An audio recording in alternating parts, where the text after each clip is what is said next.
Psalms 37:4, God will give you the desires of your heart. You've probably heard that a million times. It's another one of those popular quoted verses in Christian circles, especially when we're hoping for breakthrough.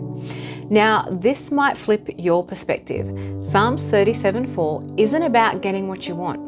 It's actually about being shaped to want what God wants.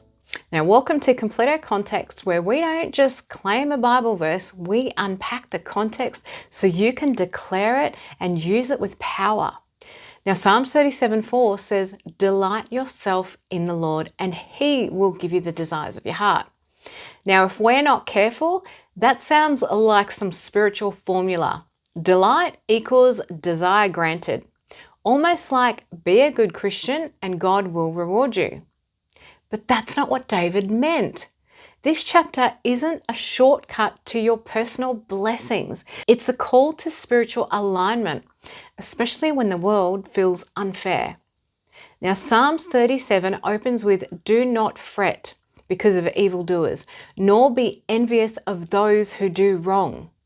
David is here watching the wicked prosper.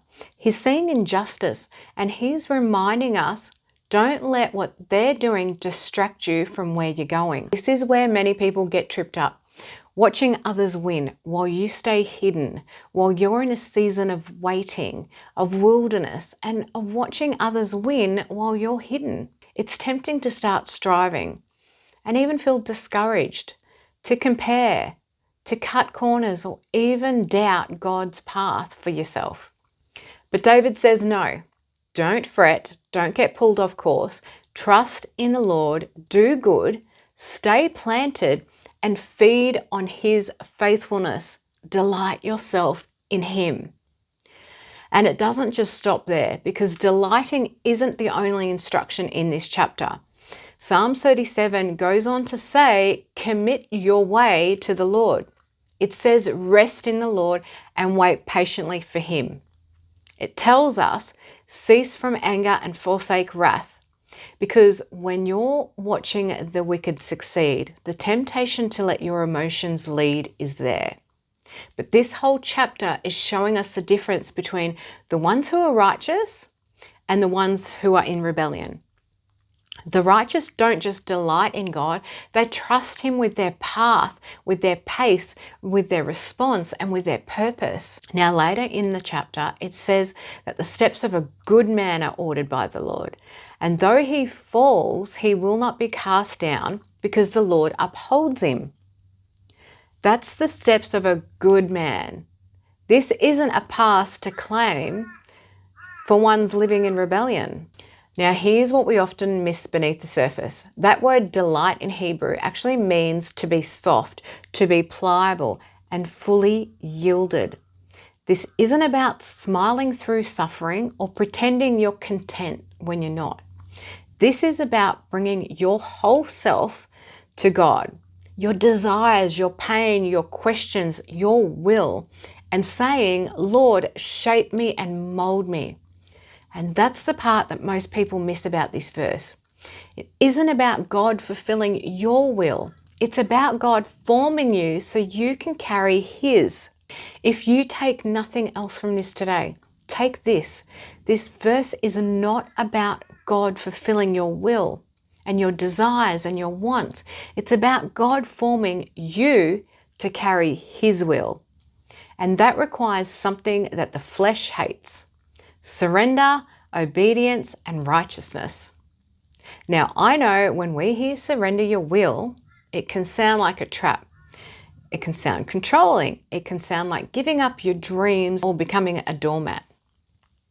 But when you begin to walk in deep intimacy with the Lord, you realize that surrender isn't weakness, it's actually alignment. Now, think of it like this. Imagine a GPS, you plug it into a destination, but you miss the turn. That GPS doesn't start screaming at you or cancels the trip. It recalculates, it recalibrates, and it gives you the next best route. But only if you stay connected to the signal. God's desires are like that. They don't override you, they invite you. And the more you delight in Him, the more your heart syncs with His voice. and suddenly the things that you thought you wanted don't even compare to where He's leading you. This is what it means to delight in the Lord. It's to lay down your outcomes, to loosen your grip on timing, to stop comparing your journey, and to say, God, I want what you want, even if it looks different to what I imagined. And trusting His plans are better than ours. Now, that's not spiritual passivity, that's spiritual maturity. So let's talk practical. How do we actually delight in the Lord when we're still in this waiting season? Now, here are 4 grounded steps. Firstly, guard your focus and thoughts when others are prospering. Psalm 37 starts with this for a reason. Don't let the success of others pull you into discouragement or jealousy or sin. Stay focused on your lane. Let God deal with the wicked and the rebellious. Your job is just alignment. Secondly, feed on His faithfulness.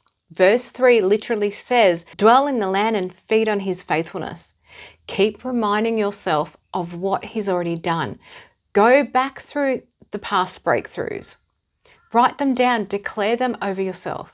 His past faithfulness is the evidence that He's not done. Thirdly, let Him shape your desires through time with Him. This isn't about asking for less, it's about asking God for what's best. The more you know Him, the more you'll trust what He chooses for you. And sometimes He'll show you that the thing you were begging for wasn't even His best. Lastly, practice surrender as a daily rhythm, not a one-time decision. Surrender isn't just a rock bottom moment. It's a posture. It's waking up every day and saying, God, not my will, yours. Not my timeline, yours. Not my version, yours. So if you've been holding on to Psalms 37:4 like it's a promise that God's about to give you exactly what you asked for, maybe today is a chance to flip that script. He doesn't just want to give you your heart's desire. He wants to give you a new heart, a heart that beats with His and the desires and plans that He has for you. Because when you truly delight in Him, you don't just get what you want. You start wanting what He's already planned. That's alignment. It's peace, and that's where favor flows. Now, if this spoke to you today, and if you're ready to go deeper in aligning yourself with God's will, download the free Faithful Steps Heart Check Guide and the Faithful Steps Prayer and Bible Study Journal. The link is in the description below. Don't forget, like, subscribe, and share this message with someone that needs to hear it. This is Completo Context, where we don't just quote cherry-pick verses. We unpack the Word so you can walk in truth, stand in power, and grow in deeper intimacy with who God really is and what He's actually saying, and aligning your will with His. And He will give you the desires that you didn't even know you had or existed. Amen.